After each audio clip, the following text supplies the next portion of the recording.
buenos días, 8 de la mañana con 6 minutos. Bienvenidos a Ampliación de Noticias. Hoy martes 16 de agosto, como siempre, mucho que analizar y muchas cosas sobre las que discutir. Sin embargo, quisiera llamar la atención sobre lo que sucede en el Congreso de la República. ¿Cuántos días han pasado ya?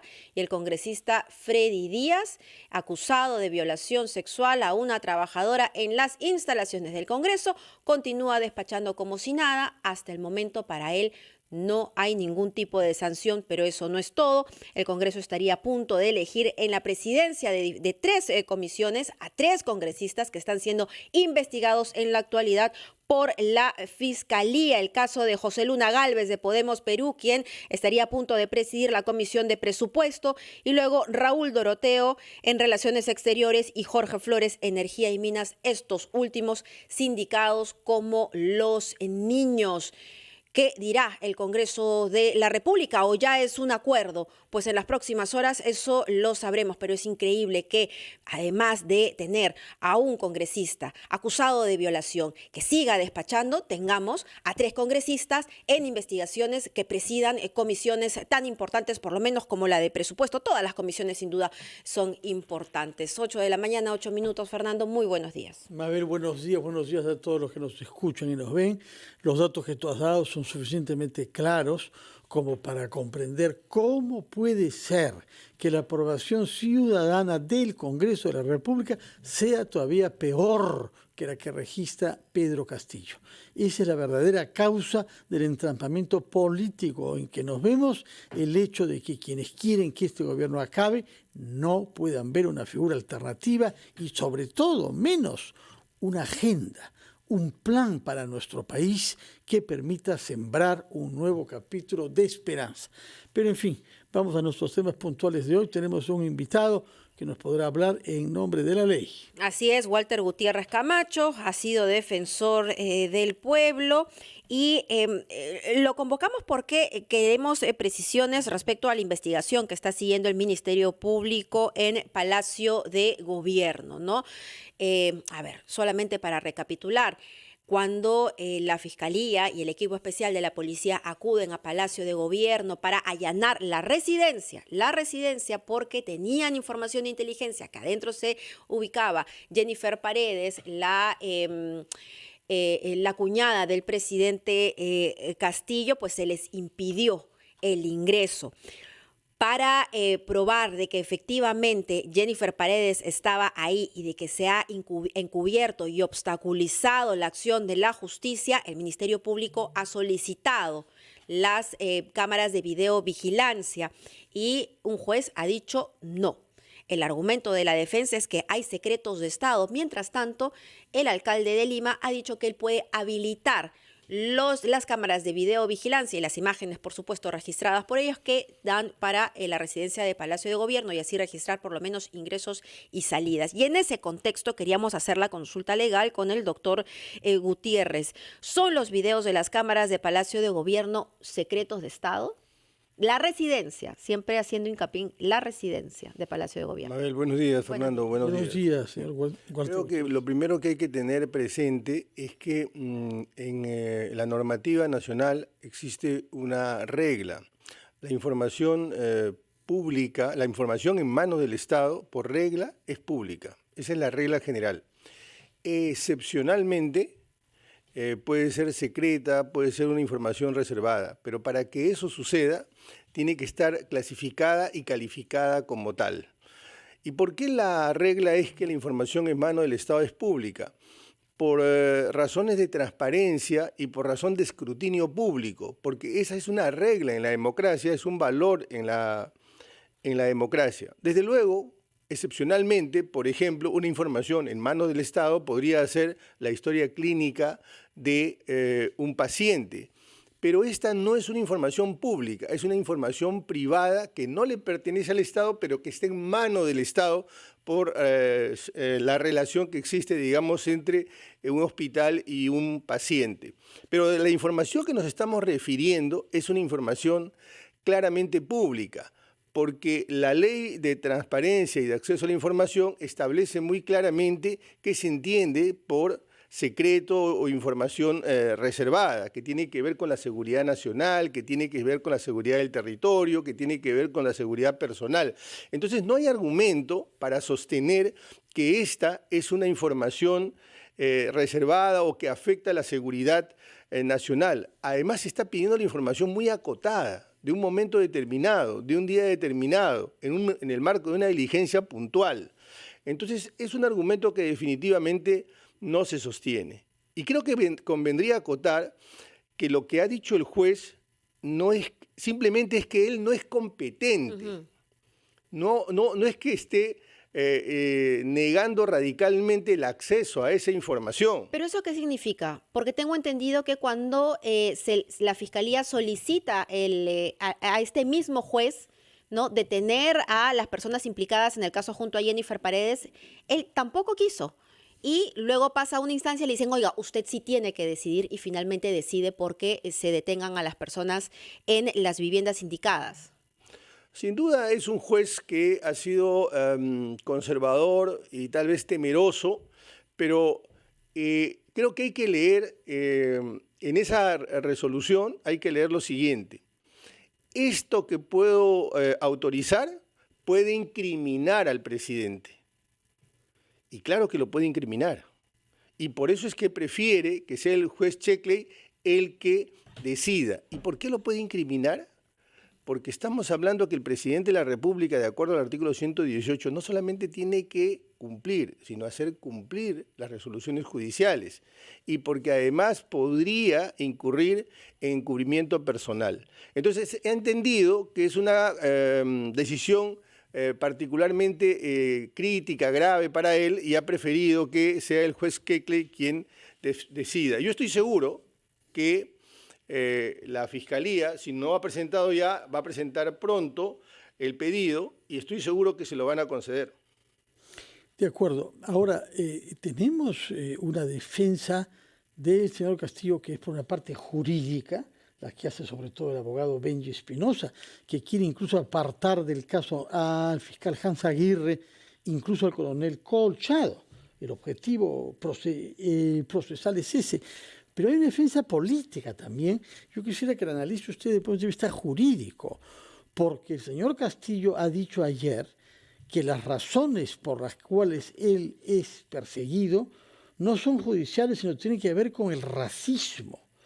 Esto es tanto más grave que el racismo es una realidad en nuestro país.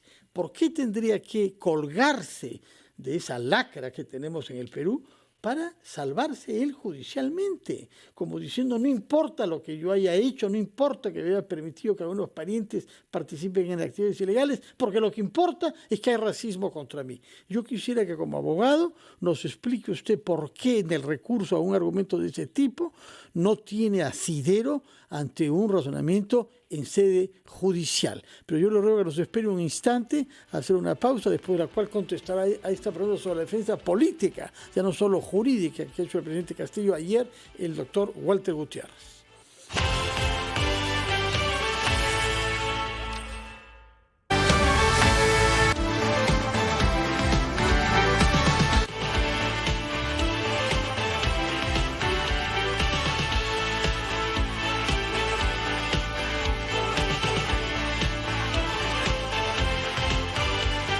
A las 8:19 estamos entrevistando al abogado Walter Gutiérrez, ex defensor del pueblo, al que le hemos dejado planteada la pregunta respecto a la estrategia de defensa general que intenta Pedro Castillo a través de sus abogados. Porque hay por una parte argumentos de procedimiento hasta el detalle maniático, no entregar las cámaras, recusar al fiscal, que no participe el coronel Colchado.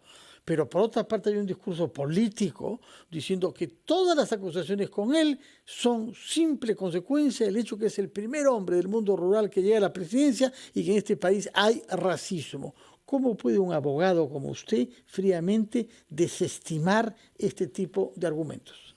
Yo quisiera decir rápidamente, Fernando, tres cosas sobre lo que usted me plantea. En primer lugar, detenerme en la conducta del presidente del Consejo de Ministros y de los ministros, particularmente del ex ministro de Cultura, hoy ministro de Trabajo, y el ministro de Justicia.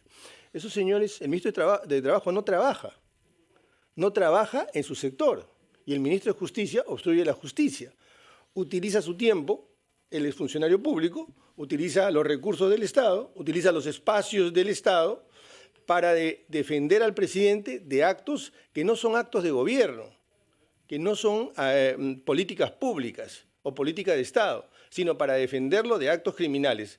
Mabel inició esta entrevista señalando al congresista acusado de violación.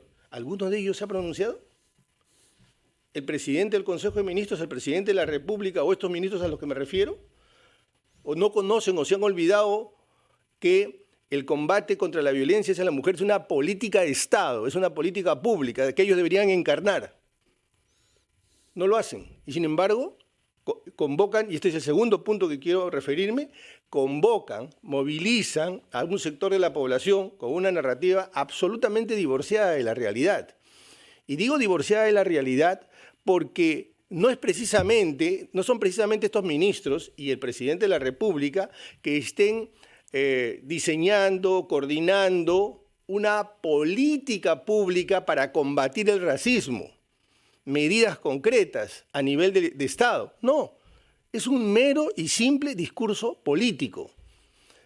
Y lo tercero es que es un discurso político no para defender a un sector del racismo, a todo el país del racismo, sino para defender a una banda de criminales dirigida o encabezada por el presidente de la República, con lo cual se confirma la tesis de la Fiscalía.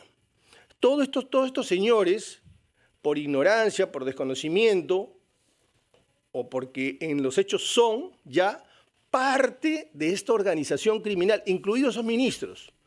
Me parece que más de una vez aquí hemos hablado del artículo 128 de la Constitución. Los ministros son responsables de los delitos que comete el presidente y de las infracciones constitucionales. Ellos no están protegidos. El presidente no está protegido, no tiene una patente corsario para violar la Constitución y cometer delitos. De manera que no nos dejemos engañar. Los ministros, el señor Aníbal Torres Vázquez y el presidente de la República están instrumentalizando el poder y simplemente tratando de vendernos la idea de que ellos están luchando por las desigualdades, luchando contra el racismo, luchando por alguna suerte de interés de las grandes mayorías, pero eso no es verdad. Pero no solamente eso, el primer ministro ha hecho una convocatoria que si bien no se ha llevado a cabo, ha hecho una convocatoria para movilizar a ciudadanos simpatizantes del gobierno de Pedro Castillo.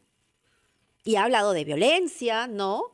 Y ha hablado de poner de rodillas a la oposición.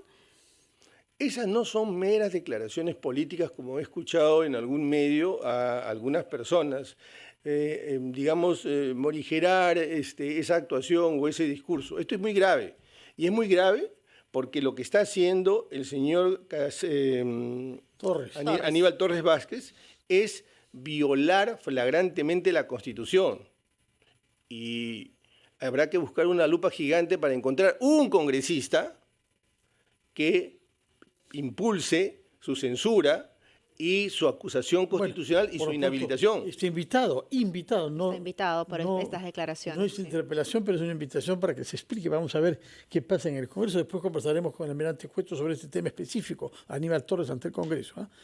Veremos si es que eso avanza. Ahora, usted fue uno de los primeros que dijo que el presidente había incurrido en una infracción de la Constitución. Y recuerdo que lo dijo tempranamente a propósito de la destitución del Procurador General, que interpretado desde la perspectiva de hoy, formaba parte de una voluntad de desmantelamiento de todo lo que fuera independiente y pudiera resistir a la arbitrariedad presidencial.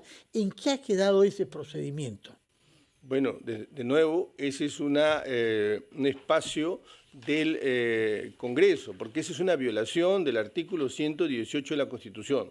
Pero ahora quisiera subrayar y repetir, en relación a lo que usted me pregunta, Fernando, lo siguiente. El Perú ha firmado el Tratado de las Naciones Unidas en materia de combate, de lucha contra la corrupción. De acuerdo a nuestra Constitución, esa norma se integra inmediatamente al ordenamiento. Y ahí hay un artículo, que es el artículo 30, que dice que los privilegios, las prerrogativas de los altos funcionarios tienen que morigerarse, tiene que flexibilizarse, de modo que ese tratado se haga eficaz, se haga viable. Entonces usted tiene, por la propia Constitución y por el propio tribunal, porque así lo ha interpretado, que esa norma tiene rango constitucional, se integra a un bloque que se llama bloque de constitucionalidad. Usted tiene dos normas, el artículo 117 que protege al presidente y el artículo 30 que dice que usted tiene que flexibilizar esos privilegios. Y si esto no queda todavía claro para algunos, porque aquí estoy seguro que queda absolutamente claro, es que el propio tratado de los tratados, que es la Convención de Viena, dice que usted tiene el deber de adecuación. ¿Qué significa el deber de adecuación? Tres cosas significa el deber de adecuación. Su normativa la tiene que adecuar a ese tratado que usted ha firmado, incluido su Constitución. Usted tiene que adecuar sus políticas públicas, o sea, el Ejecutivo tiene que diseñar políticas públicas para cumplir ese tratado. Y por último, el Poder Judicial tiene que administrar justicia al hilo de lo que dice ese tratado. Muy bien, pero si esto todavía no es suficiente, también la Convención señala que usted no puede alegar norma interna para incumplir este tratado. Ahora, termino con esto, Fernando, un segundo. ¿Quién está fallando entonces si es que no se está aplicando un tratado que hemos firmado en lucha contra la corrupción? ¿A dónde quiero llegar? Quiero llegar a este punto. El presidente no solo puede ser investigado, puede ser acusado. Yo sé que ahora, como hace meses, esto va a parecer absolutamente heterodoxo, pero veremos dentro de un tiempo. El presidente puede ser acusado, no solamente puede ser investigado, puede ser acusado por estos argumentos que estoy planteando. Muy bien. Y ojalá que la fiscal se anime a tener esta misma lectura. Muy bien, muchísimas gracias a Walter Gutiérrez, quien ha sido defensor del pueblo, por esas anotaciones legales de la coyuntura político-judicial. 8:27, estamos con el congresista José Cueto Acerbi, él es de la bancada de Renovación Popular. Hoy a las 4 de la tarde se realizará un pleno para tratar la invitación del presidente del Consejo de